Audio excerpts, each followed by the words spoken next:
So, rumors I want to have hear the already rumors. started this week about the OnePlus 7. Woo!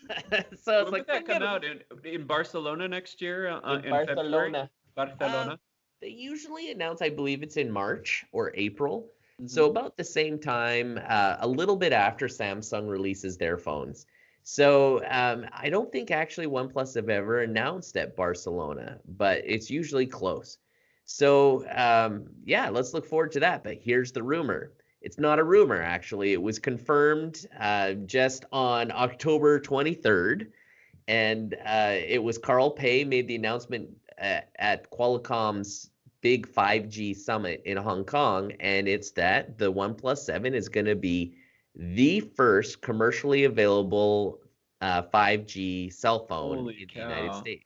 Well, here's what I want to know. Do they even have standards for 5G? Like, do they know how it's going to work already? I thought it was still a Yeah. work in progress. It isn't, and it is. Let me explain. They have a standard. So let me just scroll down. This is in some of our old news that we didn't talk about, but they have a standard, and it's called 5G NR, and that's the global standard that's coming in 2019.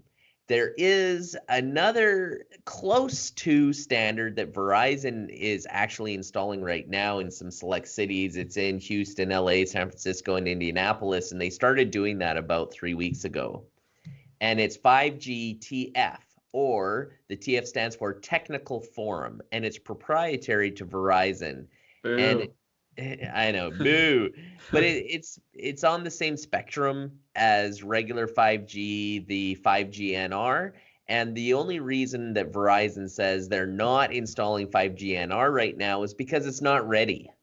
Even though it's the standard, they say we've been working on the TF for so long and we're ready to go with the TF, and we can easily upgrade TF to NR when NR is ready. Cool. Now, here's the thing about 5G. I mean, we're all getting excited about it, but who really has an unlimited data plan right now?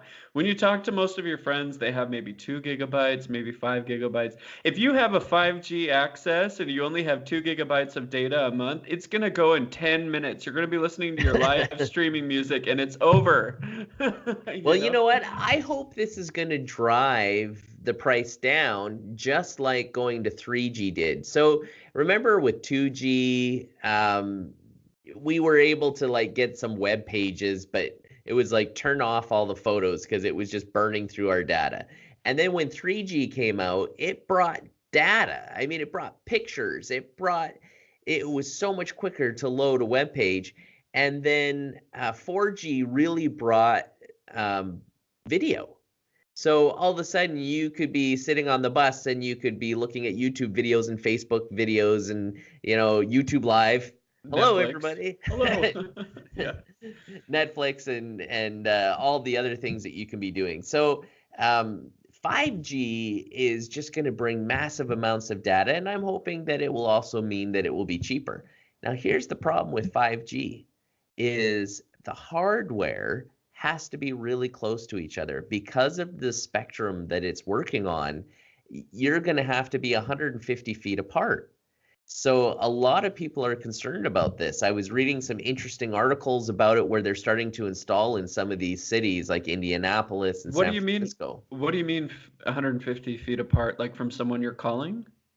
Well, actually from the antenna.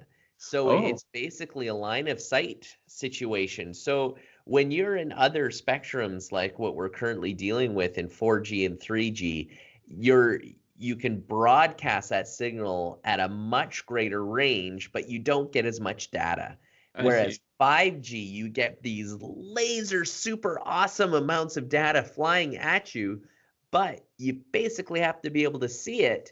And if you get past 150 feet, then it starts slowing down and getting worse and worse. And you can't get through trees. So imagine that there's an antenna, a 5G antenna that you're using, and the wind starts blowing the leaves in front of that antenna. You're going to notice it. Interesting. Now, this might work well in like a stadium situation or a Disneyland situation, theme parks, where, there's a lot of open space and people's phones get bogged down because there's thousands of people there. But it would be terrible inside your house. I mean, your windows are always Yeah. closed, you know? Ye- I, hey, I'm willing to bet you're going to have 5G boosters for your house. So Hmm. you can buy 4G, 3G boosters for your motorhome because you're going to be out in the middle of nowheresville, but you're going to be buying these boosters for your house so that you can be in your basement and still be able to get your data. I mean, look at 5G, how much information can come. We'll probably pull the plug on coaxial cable because we don't need coax, right? Like That'd be great.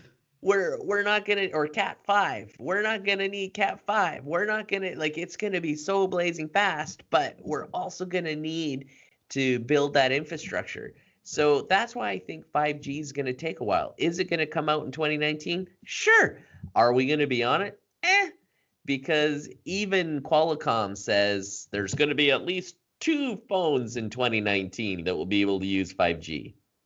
That's it, just 2. And are these light spectrum rays going to give us cancer? Maybe. Maybe. But they'll be beaming through us and around us. We'll be watching our Netflix on HDR quality all day Yeah. long.